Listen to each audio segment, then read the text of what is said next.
if you can see these lines, the landscaper just kind of used the stick and drew some lines in here. These guys are kind of funny. They just draw a line to make sure I know how far out it's going to be. I'm going to come out that far, and I'm going to try to do a small one in the middle, but if it doesn't work out, I'm just going to make that nice and long and just make it one long wave. And I tried to put that little wave basically right in the middle of the electrical box here. It's kind of deceiving a little bit because the house stops at each corner, but the deck is going to go farther out over here, and then the front will. So as far as centering that up at the house, it's kind of deceiving in a way. You know, you can see how he's got kind of weird lines going here. You know, we'll obviously smooth that out and make it look real nice going around the corner there. You can see how I tried to, you know, make that flow a little bit. They have a, you know, a patio going in there. You know, I put a couple drains at the bottom, you know, for direct rain, snow melt. We don't have any downspouts over here. The downspouts are on the side, and those will have to be extended over the curb when we're all done. I'll put another drain here at the bottom. Other than that, everything is going to flow away down to the, you know, down to the grass here. Shouldn't have to go back and forth on any of this. This is all straight through. Give it one little shot of some piss here. There's your trolley lubricant. I got equal pressure on the top and the bottom. Now I'm on an outside curve, so I want to make sure I keep pressure on the backside. That's all you should have to do. That's super smooth. I got a couple little wobbles there that I'll fix after I get done stamping. I'm gonna go ahead and roll my powder on. This is Storm Gray, which is a medium gray to go with the house. These guys originally wanted deep charcoal for their main color until they realized that it was more of a black than anything. And I try to make sure I talk to people to let them know that if you don't want your curb black, you better not use a deep charcoal as your main color for your stamping, because they're going to be a little shocked. I'm using two different stamp handles today. The long one, the guys in the shop been messing around with. We're double stamping this, so this is a slate roller. Really easy. Jerry's got some different ideas for another handle that we're going to be testing out here pretty soon. And what we do is just leave that on there. You never take that off until you're at the end. Another handle here. This is our Aussie cobble.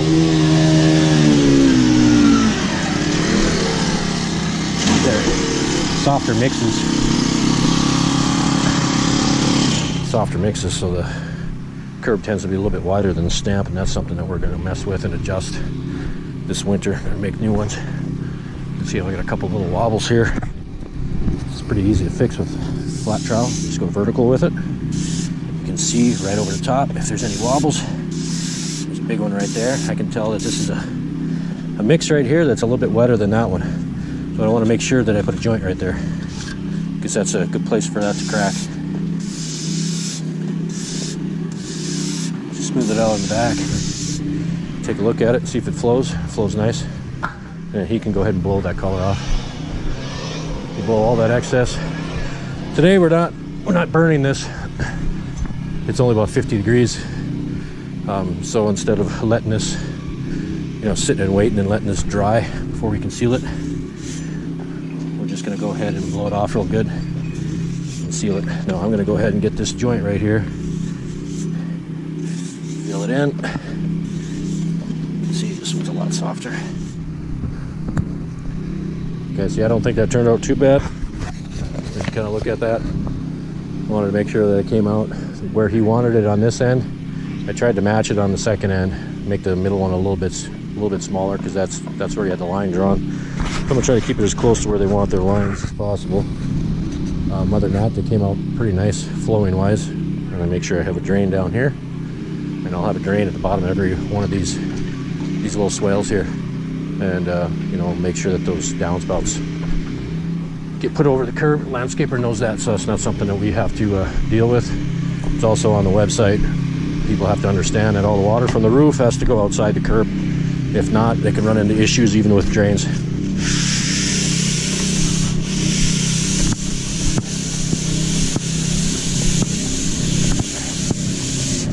If you are troweling back and forth, okay, you're doing too much work.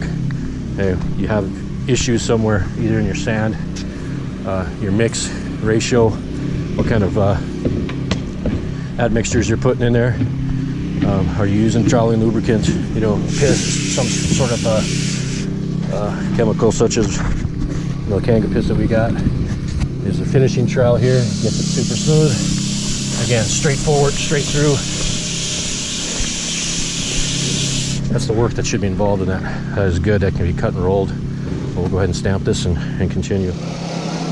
Get yourself a good battery powered blower. Milwaukee's got a great one, rechargeable. Okay, you want to blow all the excess off.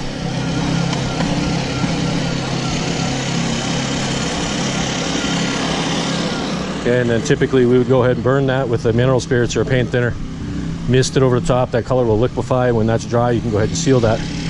We're not doing that today because it's so cold and it'll take so long to dry.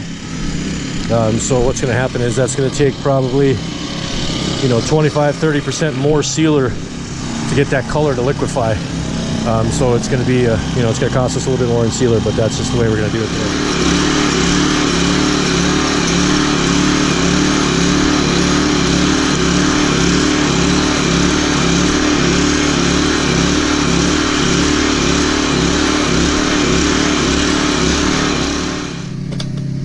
So here's our old man handle. I think we might call it that too. Jerry's actually working on a handle that'll attach to the side so you can just hang on to it just like this. But don't have to bend over as much. It's really easy on the back.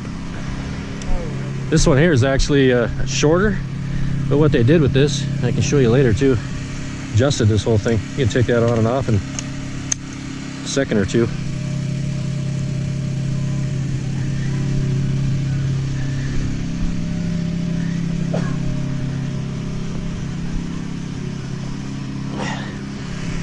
All right, those guys will blow it off. Get it good, man.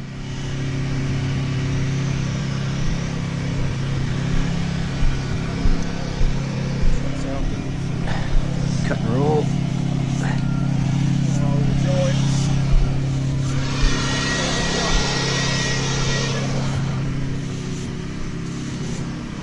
Anthony loves rolling joints. He knows it's the only job he can ever roll joints all day long, not get arrested. If you look at what they got here, yeah, it's an inside curve, and the lines that were drawn are a little bit tighter than that, so I wanted to make sure I soften that up a little bit so the homeowner has a little bit easier time mowing that. You know, I smoothed it out a little bit on the backside, but it's one of those things that you kind of need to be aware of and tell your customers that, you know, maybe you don't want to go that tight on an inside curve. It's just hard to mow. Plus, it's easier to run the curve machine and get that backside a lot tighter. And I need to make sure I got good pressure on the backside right there to close those. You know, and you know, make sure that you got your joints a little bit tighter. And make sure I get my hand pushing this way so I can close that backside. Not really worried about the front right now.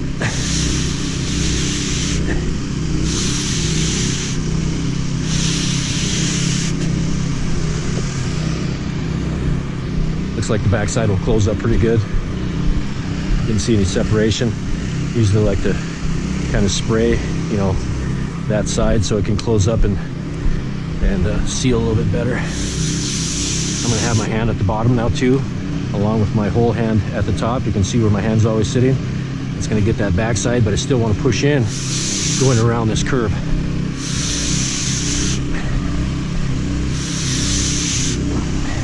So I had a little bit of dirt back there. Just trowel over that because there's gonna be release powder over that anyway. Okay, backside's nice and tight. I'm going to fix a couple of those spots that got a little wobbly, but I'll do that after I stamp.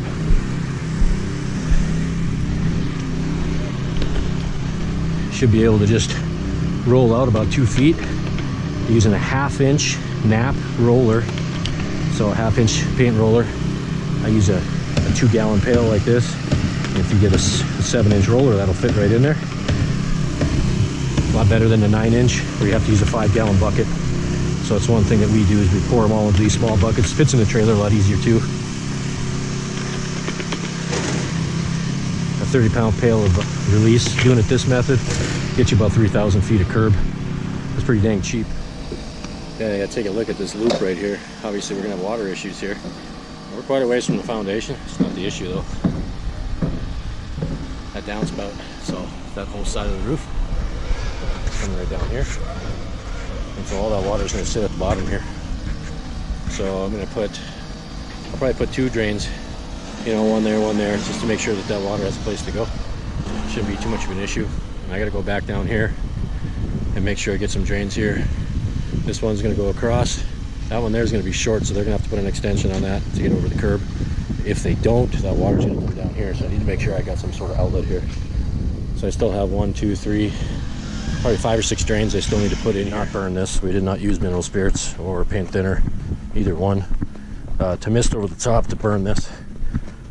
This back here would be dry, but the other stuff would take a long time to dry it, and we just don't want to stay here all day. So we blew it off really good, and you'll realize, or you'll see in the video here, that it's going to take a little bit more. It take a little bit more sealer for that to soak in. It's a solvent-based acrylic sealer, so obviously there's a solvent in it, so the solvent will dissolve that powder on top, just like your mineral spirits, which is a solvent. Usually get a good test out of this. Now, we never clean this out. All we do with the tip of this is stick it in a can of xylene at the beginning of the job, so it's been sitting there. Anything that's been sitting at the end will clean itself out. It's perfect, so you never have to clean this. Now you can see the actual dust. You can see the dust kind of fly up, and that's been blown off really good. This is sealing pretty well. It's soaking up pretty good, but you can see spots like this. If that was burned already, that would already soak in. Okay, so there's nothing there, but I do a light coat here. I'm always going to hit this 3 times, you know, front, back. Make sure we get a good coat on there. You can see that's taking a bit for that to soak in, so that's the difference. It's going to take me some more. It's going to take me some more sealer to get this finished. So if you use the mineral spirits, paint thinner to burn this, it's saving you money on sealer, is what it's doing. One extra step.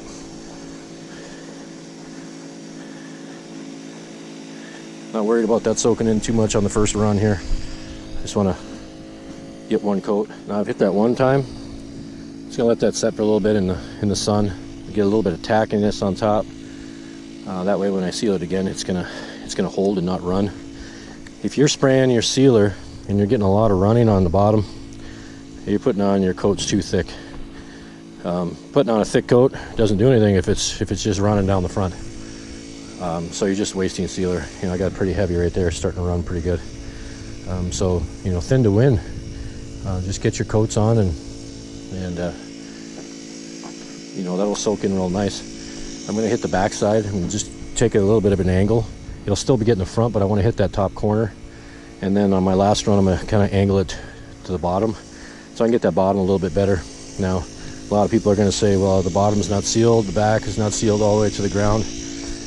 There's grass up to there, there's rock up to the back. It doesn't make any sense. If you're doing some stamped flat work, you know, all the top is, you know, stamped, the sides aren't stamped and sealed. So it doesn't make any sense for you to do the same thing. Okay, so on the second one, make sure my spray is decent. I'm still getting the front, but I want to make sure I just kind of get it along the back a little bit to get that top side. It's going to be cool at night here. We're in October, obviously. Going to have efflorescence issues more. So I make sure that, you know, the back side and the front side is sealed really good.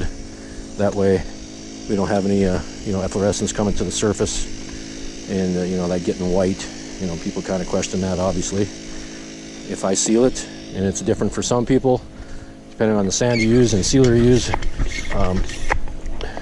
they don't seal same day because of efflorescence. We seal same day because you can and you're allowed to, but it prevents efflorescence from coming up. We never ever have an issue if it's totally sealed everywhere. Your last coat, I did about, I don't know, 5-10 minutes in between each. Test that. And I'm just gonna kind of angle it from the bottom a little bit, just like that. And that'll be the third coat. And that'll be it. You know, Andrew's cleaning that all up there. You know, we just wash everything on the street. You know, if we got to put a tarp, we put a tarp, but typically we don't. If we know we can't empty it on the street because we're in a cul-de-sac or something like that, you know, we just bang it up, clean everything out dry, go to the next job, and there might be a place we can dump or clean on a gravel road or something like that. We do it that way. There's a drain right down the way here in front of the tires. So he's just going to take a broom and we'll broom it and wash it right into the drain. If this was colored, you know, red or something like that, if we don't have a drain real close, we don't empty that here. It's just too hard to get out the concrete. If it's brown, a lot of times there's mud on the street and the brown mixes in with the mud, so it just looks like muddy water anyway. So we don't have a problem with that.